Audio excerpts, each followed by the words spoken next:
Okay, quick spoilers for Quantumania. I kind of wanted to just jump into the ending along with the post-credit scenes, Ricky Flex, and maybe some bold predictions that we can evaluate based on our last episode. Let's talk about the post-credits because I thought there was two really cool post-credit scenes for this film. In the first scene of the post-credits, we get a squadron of Kangs. We get the Kang Council that seem like that they are planning out the multiverse, what their next move is going to be. You get Jonathan Majors playing characters like Immortus, who is like the leader of the Kang Council. You got him playing Rama Tut, which is like a Kang Pharaoh. And you get a Scarlet Centurion, which I think is another version of Kang. They're like the triumvirate of the Kang Council. Then you get a zoom out from a famous comic panel of the Kang Council of Jonathan Majors playing a slew of different characters that pack out this Coliseum-like environment, going crazy. Um, this I like this because it shows that it kind of doesn't matter as much the ending of Quantumania that kind of upset me at the time. It's just that that's like quote unquote prime Kang. He is Kang the Conqueror, right? So like that's the one you think of immediately out of all the Kangs. If you're just like a peripheral fan of the comics and of the MCU.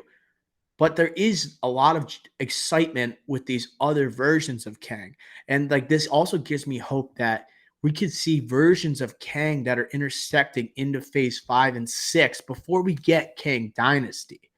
What were your thoughts on this post-credit scene? Does it help almost bring your spirits up following Quantumania? As we disagree again, it breaks my spirits down. Um, Wow. I think it's cool. All right, I thought it was a good post credit scene, and for me, and I think for you, it's great. But it brings my spirits down because I think it's just we might be going too deep here with variants, and now it's borderline confusing. I Too I much think multiverse? Are we getting too I much think multiverse in the culture?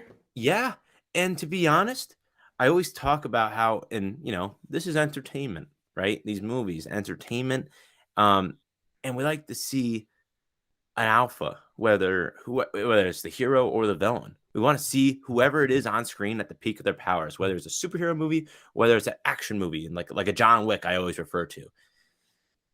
I kind of want just one big bad just going at it and taking down these Avengers. And We they got talk about that though. We got that with it Thanos. against. I know, and I know it's good to be different and not formulaic, but I don't know, man. For me, like I was just like, I like how it's unpredictable now going forward. We can't really predict what's going to happen, but I don't like how I think it's just making it confusing for people not like you and me that are following this like our lives depend on it. Yeah, it helps justify like the reason for putting Kang the Conqueror in Quantumania by having this post-credit scene. Like during the movie, Kang in the quantum realm keeps saying like they banished me here, they exiled me here, and you're like, who is they? If you're a comic book fan, you know it's the Kang Council. If you're not, you keep asking that question. This is like a good post credit scene because it answers that question. It's not one that you're just like, oh yeah, when are we going to get this character 10 years down the road in the Marvel Cinematic Universe? This is an answer for the immediate future that ties into the movie and also talks about the big bad in the future. I am still disappointed because, like, when you think of Kang, you think of Kang the Conqueror. Do you think this is the last time we're seeing Kang the Conqueror in the MCU? That's another thing. I love King the Conqueror, He was and sick. I'm and nervous they that like I'm nervous. Sorry, I'm nervous that Jonathan Majors can't replicate that performance and like keep doing different ones for different Kangs. That's asking so much of this dude.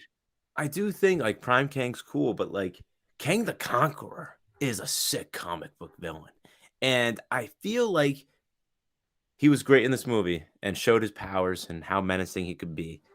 But I still think we were not at that level, that alpha level that we could have seen with Kang the Conqueror. And I feel like we're missing that. And we're never going to see it because they confirmed in this post credit scene the death of him. And I think this ties into one of my beefs with Quantum Mania is the way they took down Kang. And Oh my god. this was the writing I was talking about. I didn't want to reveal in the pre-spoiler section. Ants. To have Michael Douglas in his ear following a moment in this movie, like following like the replicants of the variants, excuse me, of Scott Lang, and then they fail to like steal that multiverse type object. He gets help from like Michael Douglas and company, and then he goes like, "Yeah, I've been hearing things in my ear, and it's the ants." And then they bring it full circle with the ants trampling Kang the Conqueror. This is where I felt like we should have picked a different time to introduce Kang. Like, you cannot have him beat by a bunch of monster ants. Like, We're come talking about, on, dude. like, Like, in the like, movie, he confirmed that he kills Avengers and how he killed Thor, and he couldn't even remember his name because he killed so many Avengers and in then his he lifetime. dies at the And hands of ants. this is ridiculous, and this is making me want to lower my score. I'm not. I'm holding true to the 65, but holy crap! And the fact that he like gets sucked into the what's it called, the the energy source, The you know? multiverse, like Yeah, the MacGuffin. spiral, the MacGuffin. It's a MacGuffin. yeah. I just and then I was like, oh well, we'll get Kane. I was like, oh okay, well that answers that question. He's not dead. Similar like the WandaVision, like he's not dead, but will come back at some point. But we think he's dead now. But then in the post credit scene, they confirmed the death. So I was just like, oh my god, we just lost King the Conqueror, and we didn't even see him at the peak of his powers, taking down these multiverses. Like I was so disappointed. I was shocked because in our predictions, we talked about how inevitable it felt that like he was going to get out of the quantum realm. Yes, we And left it out of the bold predictions because it wasn't and bold not enough. only that writing aspect, but to have the Wasp be the one who saves like Scott Lang after being absent for an hour of Yes. this movie, I'm like, what? Like, do they even like each other?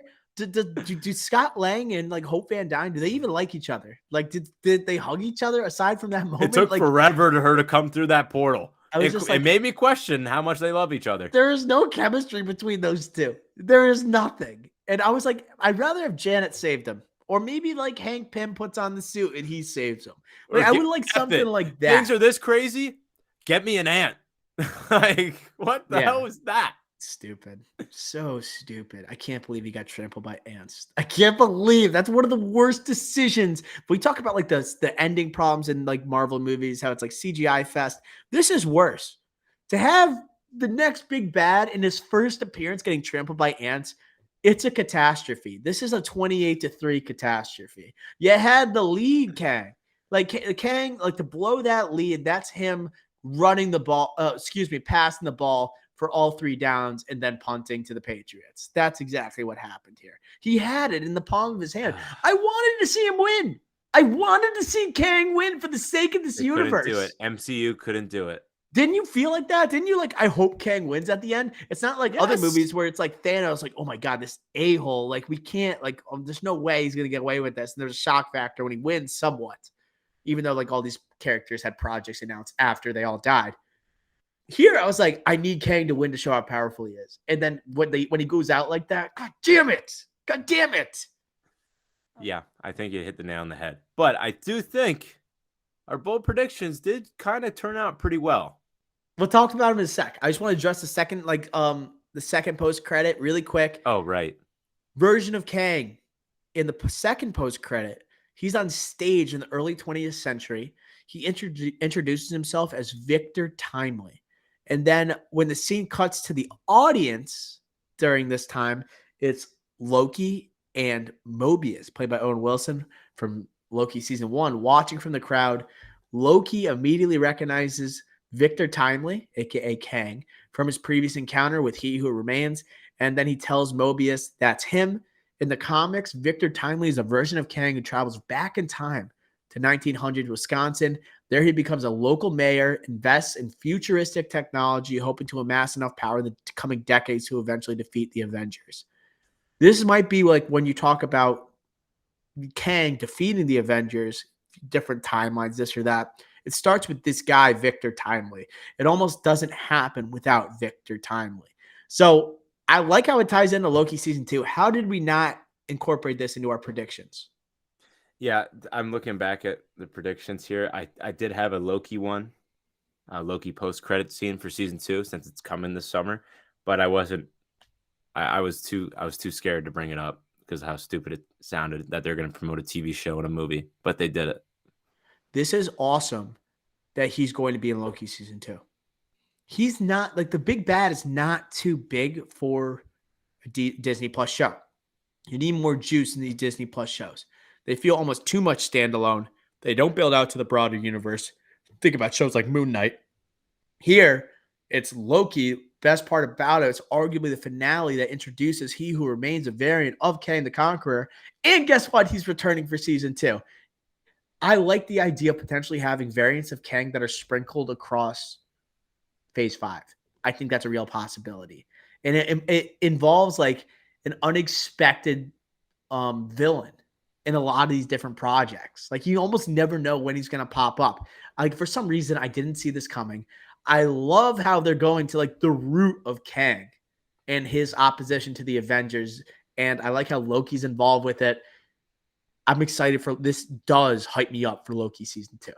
And I was already hyped for it, especially by that finale. I'm going to rewatch it now. Maybe starting today. Any other thoughts on this second post credit? Did it give you more excitement than the first? Definitely. I think the Wow. first definitely. No, it does because the first one makes me nervous. This one's like gets me hyped for Loki season 2 even more so. Um and also gets me hyped for the MCU going forward because the Victor Timely in the comics is a I'm not going to say like a Thanos type like huge like importance, but it's a very intriguing storyline. I am a fan of it. I think this is a good post credit scene, and it's nothing that they can't like or under deliver on. I think that this is like very reasonable. So I like it. I'm not gonna say it's anything jaw dropping, but I'm very happy with it.